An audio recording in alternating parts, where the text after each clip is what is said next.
Hi friends, ఈరోజు అయితే నేను మీకు హ్యాండ్స్ కటింగ్ చూపిస్తాను. ఫస్ట్ క్లాత్ డబుల్ మడత ఉంది కదండి, దాన్ని ఇంకోసారి మడతేస్తే మనకి మొత్తంగా 4 లేయర్స్ వస్తాయి. అంటే 4 మడతల పైన బట్ట ఉందని అర్థమండి. సో ఇక్కడ మనం ఫస్ట్ హ్యాండ్స్ కట్ చేసుకోవాలంటే కింద స్ట్రైట్గా అయితే కట్ చేసుకోవాలి. కింద వైపున ఎత్తంపులు ఉంది కదా, అది నీట్గా కటింగ్ అయితే చేసేసుకోవాలి. ఈ చేతులు కట్ చేయడం అనేది చాలా ఈజీ అండి. ఫస్ట్ మనకి చేయి పొడవు కావాలి. కరెక్ట్గా పొడవుకు 1 ఇంచు కలుపుకోవాలి. ఇక్కడ 9.5 ఇంచులు పొడవు కావాలి కాబట్టి నేను 1 ఇంచు కలిపి 10.5 ఇంచులకి అయితే పెట్టాను. సో 9.5 + 1 10.5 అవుతుంది. పైన ఒక స్ట్రైట్ లైన్ డ్రా చేస్తాం కదా, అక్కడ నుండి 3 ఇంచుల దగ్గర ఇంకో మార్కు వేస్తున్నాను. సో ఈ బ్లౌజ్ చిన్న సైజ్ అండి కాబట్టి 3 ఇంచులు వేసాను, లేదంటే 3.5 ఇంచులు తీసుకోవచ్చు. ఇక్కడ ఫోల్డింగ్ నా వైపు నుంచి 1.5 ఇంచు దగ్గర మార్కు వేసి మొత్తంగా మనకు చంకభాగం ఎంత కావాలి అంటే 8 మీద 2 గీతలు కావాలండి. అంటే 8.5 అనమాట ఈ కస్టమర్ సైజ్ వచ్చేసి.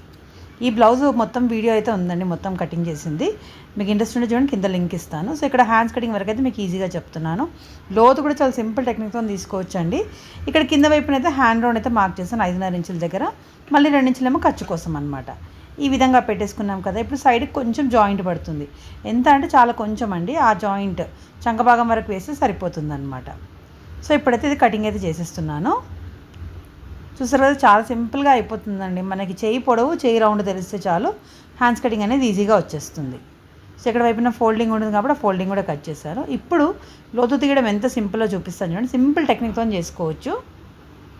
సో కింద వైపున మీరు చూస్తున్నారు కదా, అదే కింద స్ట్రైట్ ఉంది కదా, దాన్ని ఒక 1/2 ఇంచ్ లోపల వైపుకి జరుపుకోండి అంతే.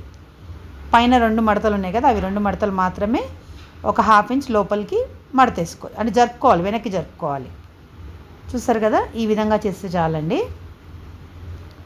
ఆ ఫోల్డింగ్ నుంచి 2 లేయర్స్ వెనక్కి వైపుకి జరిపామన్నమాట. సో మీకు ఇప్పుడు పైన కొంచెము గ్యాప్ కనిపిస్తుంది. చూస్తున్నారు కదా, గ్యాప్ కరెక్ట్గా అక్కడ మనకు కనిపించిన దగ్గర మార్క్ అయితే వేసేసుకోవాలి. చాలా సింపుల్గా అయిపోతుందండి. బిగినర్స్కి ఎటువంటి స్కేల్స్ అవసరం లేకుండా ఈజీగా ఫ్రీ హ్యాండ్తోనే డ్రా చేసుకోవచ్చు. ఇలా మార్క్ వేసుకుంటే చాలు, మీకు లోతు అనేది ఈజీగా కనిపిస్తుంది. చూసారు కదా, మార్కింగ్ అనేది వచ్చేసింది. ఎంత సింపుల్ టెక్నిక్ ఉంది కదండి. సో మీకు వీడియో నచ్చితే మాత్రం ప్లీజ్ ఖచ్చితంగా లైక్ అయితే చేయండి. ఎందుకంటే మీరు ఇచ్చే లైక్ వల్లనే నాకు సపోర్ట్ అనిపిస్తుంది. నాకు ఇంకా చాలా టిప్స్ అయితే మీతో షేర్ చేసుకోవాలని ఉంటుందండి. సో ప్లీజ్ వీడియోని అయితే లైక్ చేయండి. ఇక్కడ అంతే అండి, లోతు మార్కింగ్ ప్రకారం మనం కటింగ్ చేసుకున్నాం. అక్కడ కచ్కా కూడా ఇచ్చామన్నమాట. ఇలా కచ్కా ఇవ్వడం వల్ల మనం కుట్టేటప్పుడు చాలా ఈజీగా ఉంటుంది.